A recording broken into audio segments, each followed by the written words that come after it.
네, 이번 강연은 한국 여성 노동자들의 상태와 쟁점들이라고 하는 주제로 진행이 되겠습니다.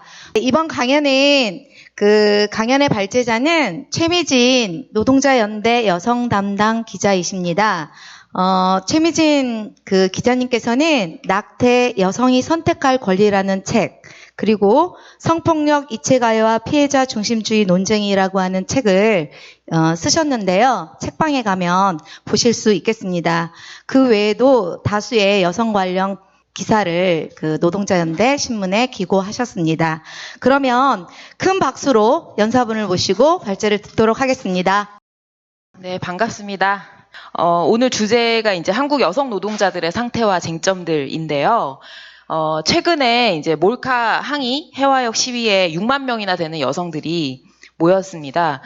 이 시위의 주요 참가자들 20대 젊은 직장인들 그리고 학생들이었는데 이들은 대부분 아마도 노동계급과 그 가족의 일원일 것입니다. 이 시위의 직접적인 계기는 몰카 수사나 처벌 그리고 삭제의 미온적인 그런 정부와 경찰에 대한 불만이었지만 그 근저에는 성차별 현실 전반에 대한 이 젊은 여성들의 분노가 깔려 있었습니다. 그만큼 이 성평등에 대한 여성들의 열망은 매우 높아졌지만 그에 반해서 이 차별 개선 속도는 놀랍도록 느린 이런 현실과 기대 사이에 엄청난 간극과 모순이 오늘날 여성 노동자들이 겪고 있는 현실을 낳고 있습니다.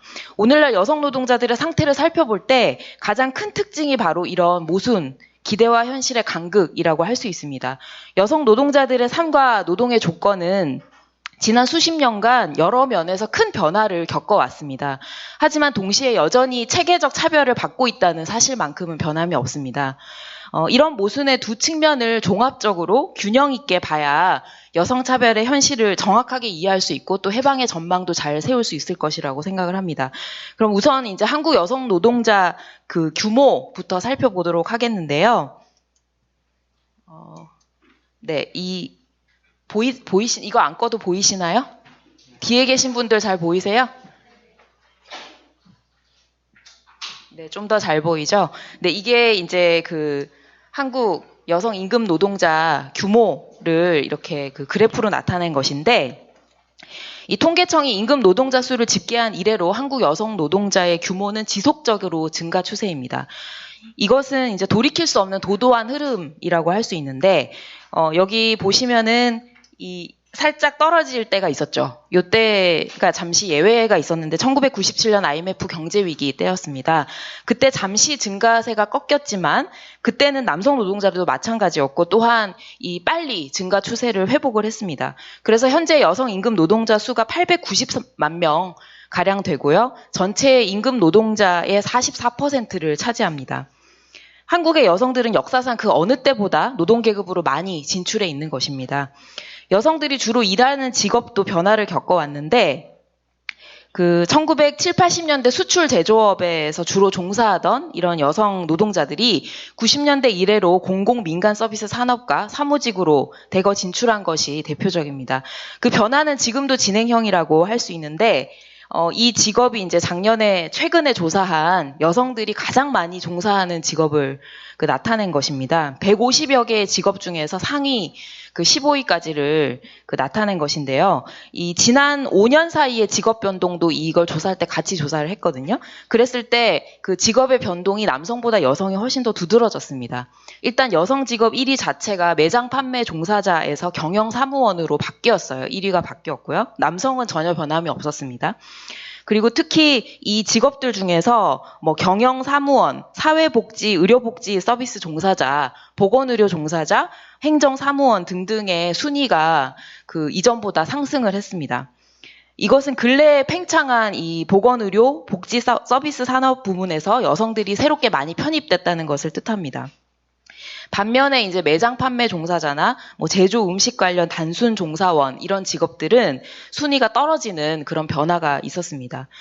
여성의 교육 수준 향상도 여성의 노동시장 진출 확대를 뒷받침하고 있는데 작년에 여학생의 대학 진학률이 72.7%였습니다.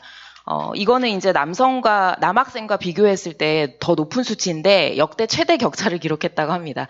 그래서 2005년 이래로 줄곧 여학생의 대학 진학률이 남학생보다 훨씬 더 높았습니다. 행정부 국가직 공무원 중에서 여성 비율이 작년에 이제 절반을 처음으로 넘었다고 합니다.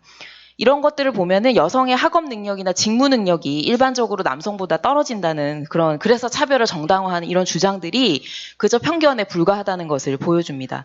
또한 이 질 좋고 또 존중받는 일자리에 대한 여성 노동자들의 기대와 욕구가 당연히 커질 수밖에 없다는 점도 보여줍니다. 이 여성이 점점 더 노동계급으로 많이 진출하는 이런 추세가 강화되는 것과 맞물려서 여성들은 점점 더 늦게 결혼하고 더 적게 아이를 낳게 됐습니다. 그래서 평균 초혼 연령이 30.2세까지 올라갔더라고요. 그리고 그 올해 합계 출산율이 1.0 아래로 떨어질 것이라는 예측이 되고 있는데 그래서 하나 낳는 것도 기적이다 이런 식으로 이제 신문 기사 타이틀을 뽑더라고요. 그럴 정도이고 또 혼인 건수도 큰 폭으로 떨어지고 미혼 여성 단독 가구의 비중도 크게 늘었습니다. 물론 이제 헬 조선에서 결혼하고 싶어도 못하는 현실이 물론 존재하지만 그런 측면뿐 아니라 여성이 노동자로 일하면서 경제적 독립이 가능해진 것, 또 이런 현상의 한 요인일 것입니다. 그리고 여성이 이제 가구 주인 비율도 30%가 넘고 이것은 지속적인 증가 추세라고 할 수 있습니다. 여성들에게 직장은 결혼 전에 잠시 스쳐가는 임시 정류장이 아닌 지 오래됐습니다. 여성 임금 노동자 중에서 그 미혼과 기혼 중에서 기혼의 비율이 훨씬 높고요. 그리고 이 그림을 보시면은 이게 보여주는 것이 많은데 이게 연령대별 여성 고용률을 10년 전과 비교한 그림이거든요. 근데 이걸 보시면은 육아기에 여성 고용률이 떨어지는 M자 곡선이 여전하다는 것을 알 수 있어요. 어디 갔죠?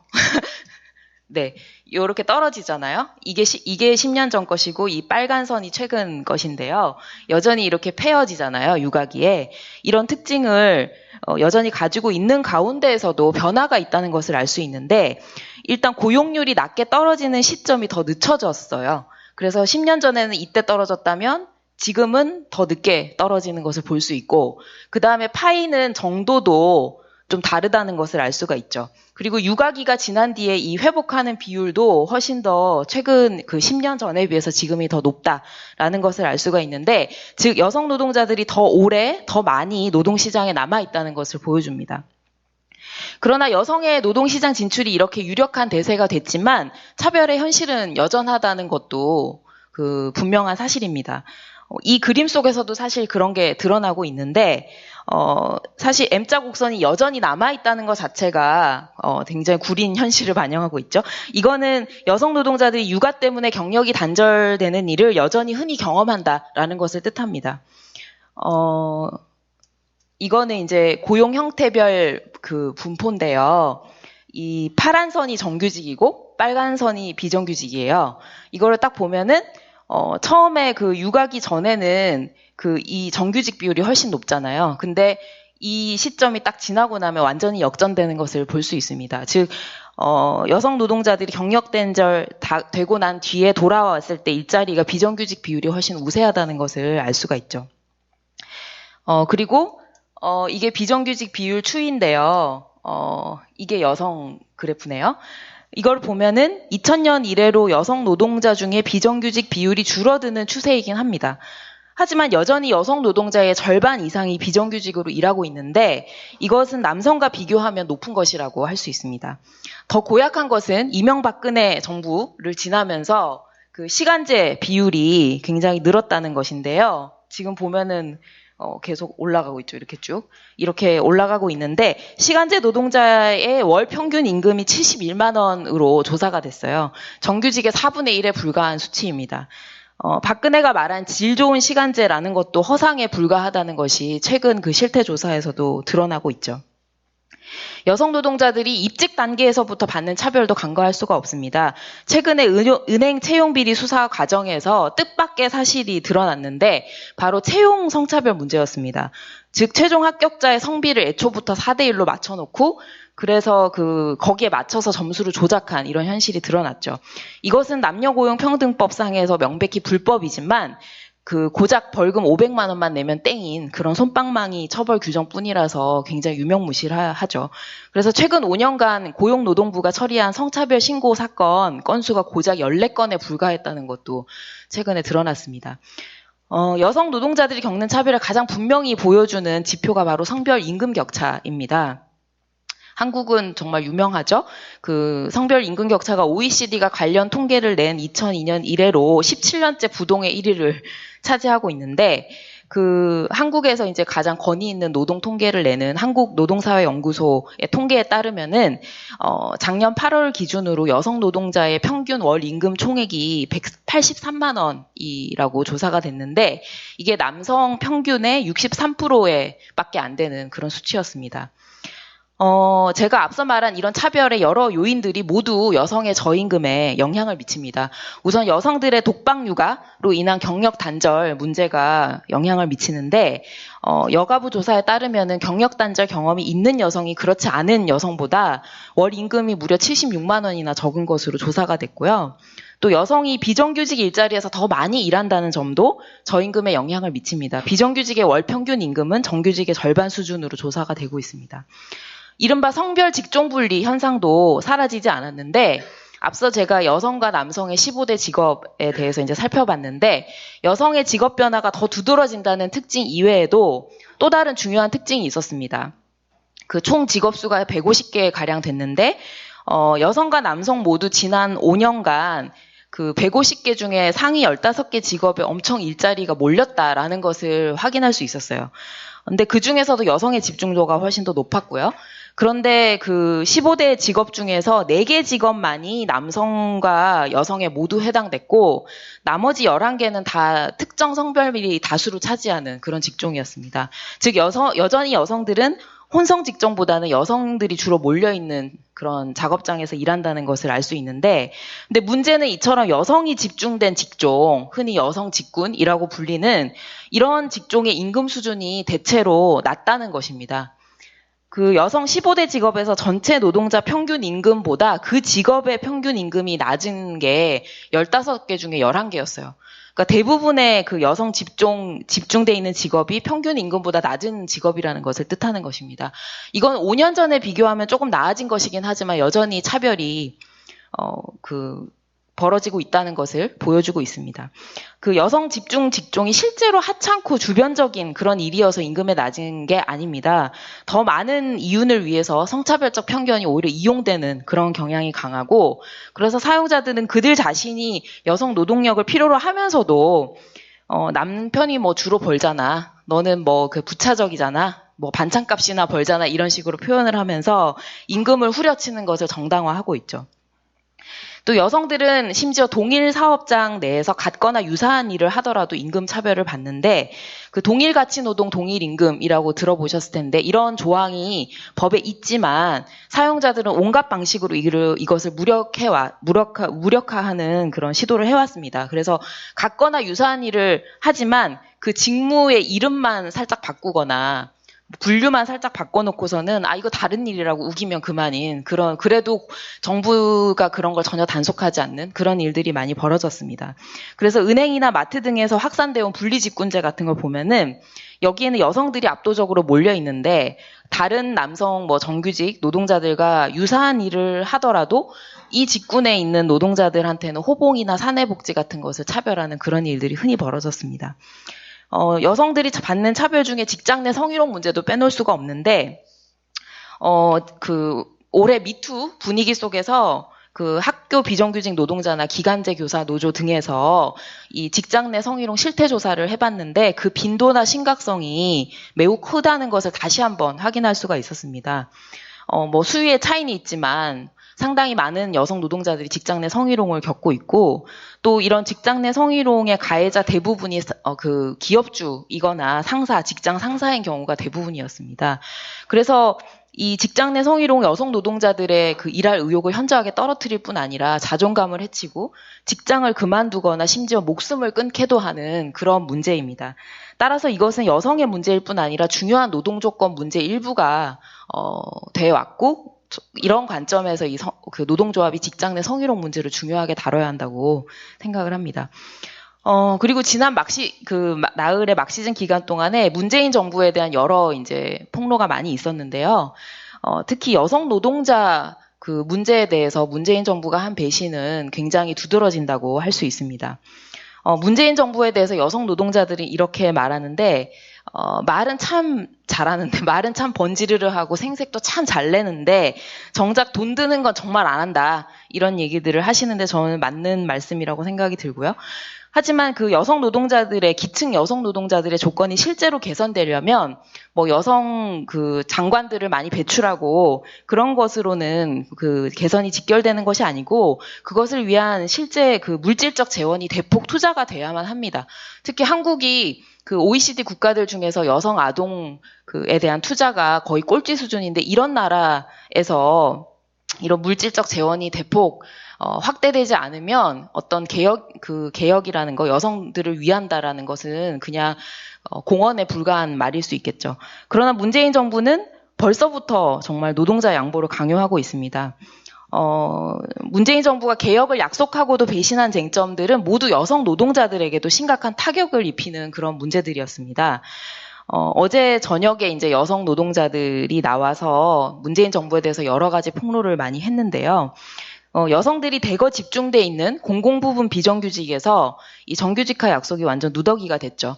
게다가 그 좁은 문을 통과해가지고 무기계약직으로 전환된 그런 노동자들한테는 정규직보다 못한 임금 체계를 지금 강요하고 있습니다. 그래서 여기에서부터 그 직무급제라는 거를 도입을 해가지고 그거를 전체 노동자들에게 확산시키려는 그런 나쁜 짓을 하고 있죠.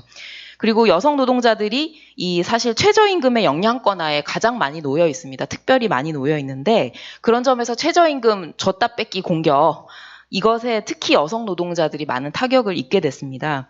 학교 비정규직 여성 노동자들이 막 지난 6월 30일 집회에서 이렇게 얘기를 했는데 지난 7년 동안 단식, 삭발 이런 걸 막 해가면서 그 수당을 하나하나 만들어 놨다는 거예요. 지난 몇 년 동안. 그래서 뭐 올해 단식하고 삭발해서 뭐 이런 수당 만들고 저런 수당 만들고 조금씩 만들어 왔는데 그거를 국회가 하루아침에 다 빼앗아 버렸다. 그런 거를 최저임금에 다 산입을 함으로써 최저임금을 떨어뜨려서 완전히 우리의 그 노력을 완전히 빼앗아 버렸다 하고 울분을 토했습니다. 이런 일들이 지금 벌어지고 있고 또 노동시간 단축 사기극도 마찬가지입니다. 이마트가 이제 노동시간 단축을 선구적으로 했다라고 막 한겨레 같은 그 언론들에서 엄청 띄워줬는데 그러나 이마트 여성 노동자들이 고발하는 이 노동시간 단축의 현실은 전혀 환영할 만한 것이 되지 못했습니다. 시간을 줄이면서 인력 충원은 안 하는 거죠. 그러니까 노동 강도가 엄청 강화되고 그 다음에 노동 시간이 줄어들어도 임금이 그대로여야지 노동자들이 먹고 살 수가 있는데 노동 시간이 줄어든 만큼 임금도 줄여버린 거예요. 그러니까 노동자들한테는 기존의 임금도 굉장히 박한데 자신들이 원치도 않는 그런 걸 해놓고서는 임금까지 줄어드니까 굉장히 많은 원망을 하고 있는 상황이죠. 이렇게 하면서 무슨 워라밸? 이런 얘기 굉장히 많이 하잖아요. 일과 생활의 균형을 줄임말이라고 하는데 정말 그걸 보고 저는 참으로 고상한 헛소리다 이런 생각이 들었습니다. 문재인 정부가 사실 이렇게 하고 있는 여러 계약들 이런 것들은 사실 굉장히 박근혜 정부가 하려고 했다가 촛불 때문에 실패한 것들을 지금 계승해서 하고 있는 성격의 것이 굉장히 많습니다. 우리가 이러려고 촛불을 들었나 하는 것이 여성 노동자들 현실에서도 적용이 되는 것이죠. 그리고 이제 박근혜 정부가 여성 노동 정책에서 제일 많이 욕을 먹었던 게 시간제 확대 정책이었습니다. 근데 지금 문재인 정부는 그런 것에 대해서 전혀 진지하게 반대하고 있지 않고요. 그리고 유연 근로제 확대 계획 같은 것을 발표해서 했는데 이게 이제 말은 굉장히 좋아 보이지만 결국 기업주들의 입맛대로 유연하게 일을 시키고도 임금은 합법적으로 떼먹어도 좋다 하는 그런 뜻이라고 할 수 있습니다. 출범 1년 만에 이런 공격 패키지들을 꺼내놓는 정부가 여성의 저임금을 알아서 개선하리라고 기대할 수가 없습니다. 따라서 이제 문재인 정부와의 거버넌스, 협치 이런 것이 성평등을 가져다 줄 수 있을 것이라고 보고 그 정부에 입각하거나 그 정부를 잘 뒷받침해서 이 여성 노동자 조건 개선을 이루겠다 하는 주류 여성 단체들의 방향성은 저는 위험하다고 생각을 합니다. 민주노총의 여성위원회도 이 최근에 이제 회의록을 보면 정부가 주최하는 각종 대화기구에 참가해서 여성 노동자 개선책을 건의하는 것을 굉장히 중시하더라고요. 근데 그런 곳에서 오히려 양보의 압박을 받는 것은 노동자 측이라는 게 갈수록 분명해지고 있습니다. 또한 여기에 이제 한 발이 묶여 있으면 기층 여성 노동자들이 정부에 맞서서 과감하고 일관되게 투쟁하는 것을 북돋고 조직하는 일에 주력하기가 어려워질 것입니다. 따라서 문재인 정부와는 독립적으로 정부의 개혁 파기에 맞서서 여성 노동자들이 잘 싸울 수 있도록 하는 그런 방향성이 굉장히 중요한 때라고 생각이 듭니다. 이제는 이제 여성 노동자 차별의 원인과 대안 관련 쟁점들을 좀 살펴보려고 하는데요. 사실 여성 노동자들의 차별 현실에 대한 폭로나 묘사 이런 것들은 상당히 많지만 그 원인에 대해서는 충분한 논의가 되고 있지는 못한 것 같아요. 근데 그 여성 노동자들에 대한 이런 그 체계적인 차별은 사실 자본주의 하에서 착취가 이루어지는 메커니즘과 밀접한 연관이 있습니다.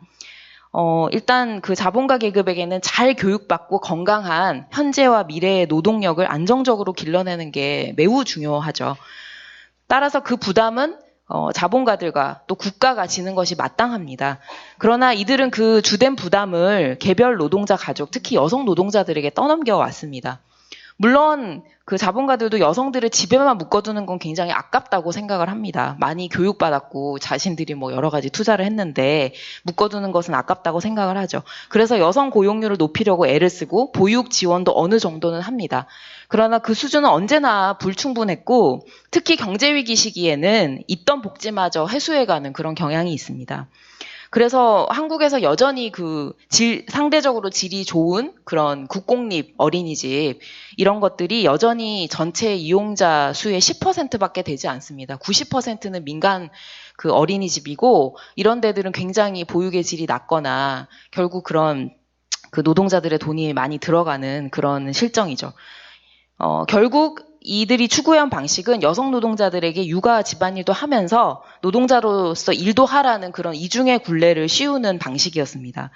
그래서 이를 통해서 자본가 계급은 자신들이 져야 할 막대한 부담을 절감하게 되고 또 동시에 노동시장에서 여성 노동자들이 받는 체계적 차별을 정당화하고 있습니다.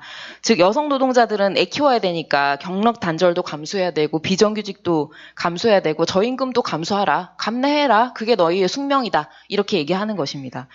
이것은 더 나아가서 성별에 따라 노동계급을 분열시켜서 또 노동자들이 함께 싸울 수 있는 단결을 방해하는 그런 구실도 하죠.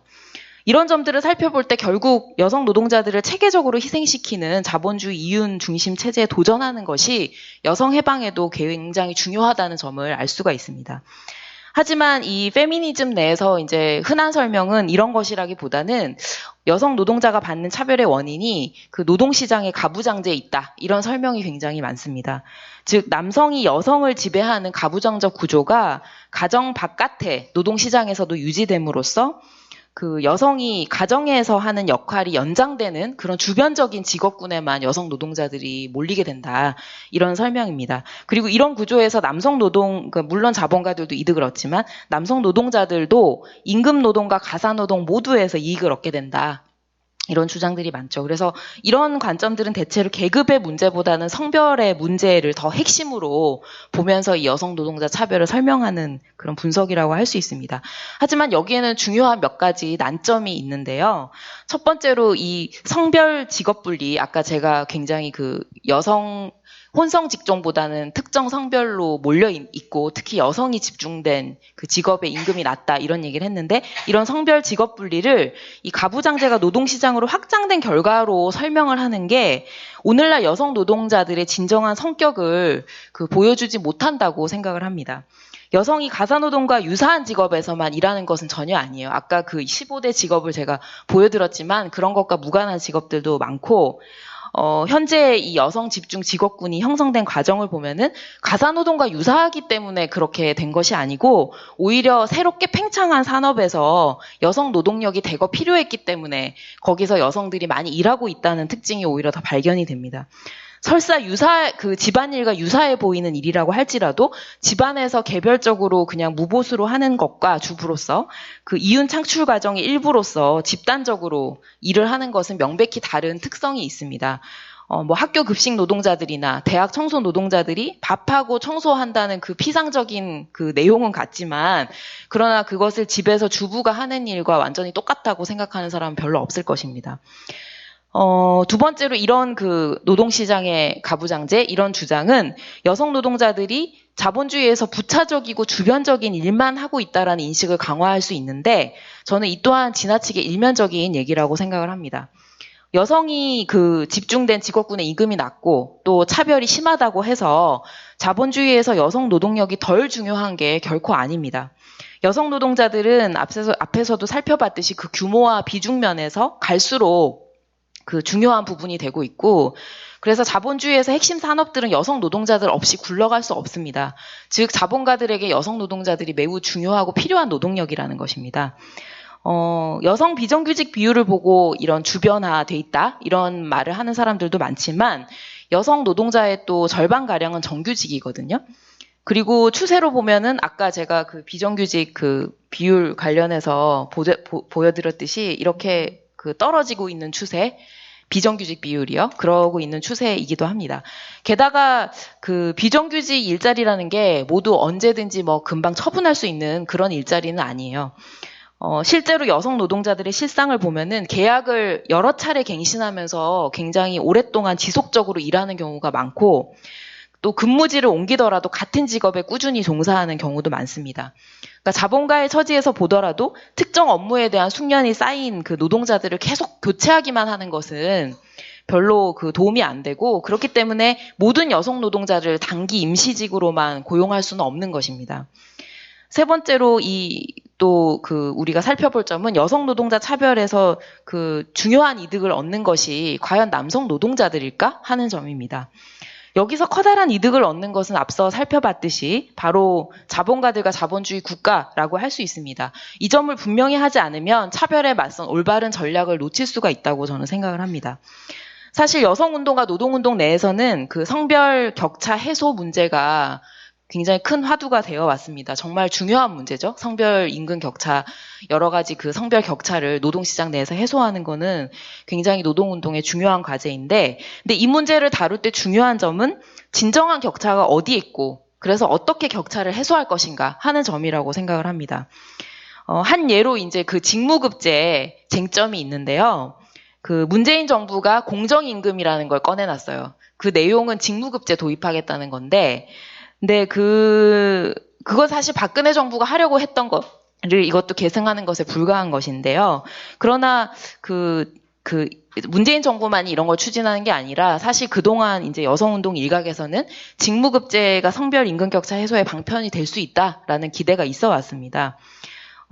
이해할 만한 측면은 이런 건데요. 경력 단절을 흔히 여성들은 많이 겪잖아요. 그렇게 되면은 근속 연수에 따라서 꼬박꼬박 임금이 오르는 호봉제라는 것이 불리할 수 있다는 거예요, 여성들에게. 그래서 차라리 직무의 가치를 공정하게 평가해가지고 임금을 책정을 하는 게 차별 해소에 도움이 될 수 있다, 이런 이제 생각을 하는 것입니다. 하지만 직무급제가 성별 임금 격차를 해소했다는 증거는 어디에도 없어요. 이것이 이미 서구에서 많이 도입이 됐지만 그 서구에서 성별 임금 격차가 이 직무급제로 인해서 해소됐다는 증거는 전혀 없고, 또 이 성별 직업 분리가 사라졌다는 증거도 전혀 없습니다. 그리고 이 문재인 정부의 공정임금론이라는 게 실제로는 진정한 불평등은 감추고 노동자들에게 서로 바닥을 향한 경쟁을 부추기는 그것이 가장 본질적인 특징이라는 것을 또 이해할 필요가 있습니다. 사실 그 박근혜든 문재인이든 이 정부가 이걸 밀어붙이는 핵심적인 이유는 불평등 해소가 아니에요. 그거에 전혀 관심이 없습니다. 거포장지에 뭐라고 쓰여있든 간에 핵심은 그 남성 정규직 장기근속 노동자들의 임금 수준을 떨어뜨리는 데 있는 것입니다. 근데 직무급제 도입을 지지하는 사람들은 이런 문제는 별로 개의치 않거나, 아니면은 너무 많이 받아서 문제다 이들이, 그러면서 불평등의 주범이라도 되는 양 이렇게 취급하는 경향이 있습니다. 근데 이렇게 되면은 사실 계급 내에 더 많이 받는 사람들이 좀 양보해야 된다, 이런 양보론으로 이어지기가 쉽죠. 하지만 우리가 격차를 해소하는 방식이 하향 평준화하는 것이어서는 안 됩니다. 누군가를 끌어내리는 방식으로 격차를 해소하는 거는 아무 의미가 없습니다. 그것은 진보라고 볼 수도 없죠. 그리고 계급 간의 격차가 훨씬 더 크고 근본적인데도 함께 착취당하는 사람들 내에서 누가 상대적으로 더 나은지를 갖고 아웅다웅하고 여기에 집중하는 것은 전혀 효과적이지도 않습니다. 그 OECD가 발행한 자료를 보면 한국 대기업은 부가가치의 단지 28%만을 노동자들에게 임금으로 주고 있습니다. 나머지 70% 넘는 거는 누가 가져간다는 거죠? 자본가들이 가져간다는 거예요. 이거는 진정한 격차가 어디 있는가를 보여주는 것인데 상황이 이런데도 노동계급 일원의 몫을 더 깎아내리는 것을 계급의 나머지 부분이 묵인하거나 지지해서는 안 된다고 생각을 합니다. 무엇보다 상대적으로 더 나은 조건에 있는 노동자의 임금과 노동 조건을 떨어뜨리면 더 안 좋은 조건에 있는 노동자들에게 오히려 더 해롭다는 사실을 이해할 필요가 있습니다. 자본주의 동력학과 역사를 보면 노동자들이 조건을 개선해온 방식은 언제나 더 잘 조직돼 있고 더 그 전투적인 부위가 투쟁을 해서 기준을 끌어올리면 나머지 노동자들도 우리도 저렇게 해달라 하고 요구해서 상향평준화되는 방식이었습니다. 그런 점에서 가장 선두에 있는 그룹의 조건을 낮추는 것은 노동자들의 평균 기준선을 떨어뜨려서 오히려 나머지 노동자들한테 해가 되는 것이죠. 또한 저는 이것이 계급 내 양보론이라든지 이런 격차 해소를 좀 더 좋은 조건에 있는 노동자들에 떨어뜨려도 된다라고 생각하는 이런 생각은 남성과 여성 모두에게 또 다른 면에서도 이제 해롭다고 보는데 남성 정규직 장기 근속 노동자들한테는 투쟁하지 말라고 압박하는 것으로 작용해서 굉장히 계급의식에 해가 되고 또 다른 한편 여성 노동자들에게는 뭔가 누군가 양보를 받아야 하는 시혜의 대상으로 전락시켜서 마찬가지로 투쟁과 조직에 저는 해롭다고 생각합니다. 여성들은 누군가가 베풀어줘야만 조건을 개선할 수 있는 존재가 아니고 얼마든지 스스로 싸워서 자신의 조건을 개선할 수 있는 능력이 있습니다. 그런 힘을 발휘하도록 하는 것이 훨씬 더 중요한 것이죠. 그래서 두 부문 모두가 조건 개선을 요구하면서 투쟁을 해야 서로의 조건이 다 개선될 수 있습니다. 직무급제를 지지하는 사람들이 기대하는 그런 공정한 직무평가라는 것도 사실 환상인데 사실 자본주의에서 직무평가의 칼자루는 자본가들이 쥐고 있어요. 그래서 그렇게 돼 있는 한 여성에 대한 기존의 차별적 편견이 그대로 적용돼서 오히려 여성들의 직군의 저임금을 고착화시킬 그런 우려가 있습니다. 아까 제가 서구에서 이미 도입된 곳들에서 전혀 차별을 해소하지 못한 것도 바로 이런 이유 때문이었던 거거든요. 그러니까 결국 더 나은 조건에 있는 노동자들을 끌어내리고 더 차별받는 노동자들은 못 올리게 하는 그런 게 바로 이 직무급제의 특성이라고 할 수 있고 실제로 여성들이 많이 집중된 그런 직군에서 직무급제가 이미 도입된 곳들이 있거든요. 근데 그런 데들의 여성 노동자들이 이거를 오히려 반대해요. 왜냐하면 우리는 왜 몇 년을 일해도 임금이 똑같냐, 왜 오를 기회도 안 주냐라고 이제 생각을 하는 것이고 이게 이제 핵심을 잘 포착한 것이라고 할 수 있습니다. 좀 이것과 연결될 수도 있는데요. 이 여성운동과 노동운동 내에서는 여성이 저임금 직종에 집중되어 있는 현실을 지적하는 것을 넘어서서 아예 성별에 따라서 노동시장이 분절돼 있다. 그래서 이해관계도 달라지고 단결하기 어렵다. 이런 주장들도 많이 있습니다. 그러나 일하는 곳이나 구체적인 조건이 달라도 착취받는다는 그런 공통점 때문에 여성과 남성 노동자들은 자본가에 대해서는 같은 이해관계를 공유하고 있고 사실 이 때문에 단결의 잠재력이 어느 때보다 더 커졌다고 할 수 있습니다. 노동자 투쟁을 지켜보면은 어느 한 성만의 투쟁이라는 것이 별로 없어요. 처음에는 그렇게 시작하더라도 곧 시간이 지나면 성별을 뛰어넘는 연대가 확산되는 일로 발전을 하는 것을 흔히 볼 수가 있습니다. 왜 그러냐면 서로 그 처지를 너무 잘 아는 것이죠. 노동자로서 같이 착취받는 처지를 너무 잘 아는 것이고요. 물론 노동시장의 경쟁, 그 다음에 특히 경제위기가 심화될수록 경쟁이 심해지고 또 지배계급이 이간질을 항상 시키잖아요. 노동자들을 분리해서 통치하려는 것 때문에 이간질을 시키는데 그런 점들이 항상 있기 때문에 일부 노동자들은 차별을 방치하는 게 이득이라 여기기도 하고 실제 일부는 또 이득을 보기도 합니다. 특히 이제 최근에 유명한 사례가 이제 기아차에서 비정규직을 정규직으로 전환하는 특별 채용 과정에서 여성 노동자들이 철저하게 배제되는 그런 일이 있었고, 근데 정규직 노조 지도부가 이거를 지지했다는 그런 반동적인 케이스가 있는데, 이런 것들도 이제 이런 사례라고 할 수가 있겠죠. 아마도 이제 정규직 노조 지도부는 여성 노동자가 이렇게 불리한 조건을 강요받을 때 침묵하고 동조하면 사측과의 협상이 더 유리해질 수 있다라고 착각을 하는 것입니다. 근데 이런 사례들을 보면 이런 사례들을 보면서 뭐 이해관계도 다르고 단결도 어려운 것 아닌가? 이렇게 생각할 수 있는데요. 근데 위의 사례를 잘 보면 이 핵심적인 분단선은 노동조합 그 지도자들의 이해관계와 평조합원들의 이해관계가 대립하고 있다는 거예요. 왜냐하면 이게 단순한 성별 대립은 아니었는데 상당수의 남성 정규직 또 비정규직 노동자들은 그 지도부의 입장에 반대를 했었거든요. 노동자연대 회원들도 그 일부였고요. 물론 침묵하는 다수는 존재합니다. 하지만 그 핵심적인 이유는 모든 비정규직을 정규직화하는 것은 가능치 않을 거야. 그러니까 매우 제한적인 전환만이 가능할 거야라는 이런 체념, 사기 저하 때문에 이런 그 침묵을 하게 되고 이런 그 태도가 반영된 것이라고 저는 생각을 합니다. 남성 노동자들 개개인 그리고 온건한 노조 관료들이 어떻게 생각하는지와 상관없이 객관적이고 장기적인 이해관계를 보면 여성 차별은 계급 분열의 효과 때문에 항상 남성 노동자들에게도 해롭습니다. 여성의 저임금은 남성의 임금 인상을 제한하기 위한 압력으로 작용하기 쉬운데 그래서 항상 그렇게 말하잖아요. 쟤네가 더 열악한데 너네가 뭔가 더 요구하는 건 이기적인 거 아니냐? 이런 식의 논리로 항상 이 노동자들 내에 차별을 이용해 왔어요. 하향 평준화 압박을 넣는데 이용을 해왔죠. 그래서 이 표를 봐도 이제 한 가지 사실을 알 수가 있는데 이거를 보면은 임금 격차라는 게 계속 존재하긴 하지만 이 떨어지고 올라가고 하는 임금의 등락 추이라는 게 같이 간다는 걸 알 수 있어요. 그래서 남성이 오르면 여성이 떨어지고 그런 게 아니고 서로의 몫을 가지고 제로섬 게임을 하는 게 아니고 오히려 같은 경향을 보이고 있다는 것을 알 수가 있습니다. 따라서 객관적인 계급 이익상 언제나 차별에 반대하는 게 남녀 노동자들 모두에게 이득이라는 거를 이해할 필요가 있습니다. 저는 마지막으로 여성 노동자들이 노동계급의 일원으로 더 많이 진출하고 있다는 점이 실천적으로 함의하는 바가 매우 중요하다 하는 점을 강조를 하겠습니다. 많은 여성 단체들이나 여성 운동가들이 여성 노동자 문제를 다룰 때 여성 노동자들은 매우 불안정한 지위에 있고 주변화됐다 이런 것을 강조를 합니다. 근데 이런 주장은 여성 노동자들이 자본주의에서 없어서는 안 될 중요한 구실을 하고 있다는 점을 간과하기 십상입니다. 그래서 여성 노동자가 가부장제에서 차별받는 희생자다라는 점에 많이 주목을 합니다.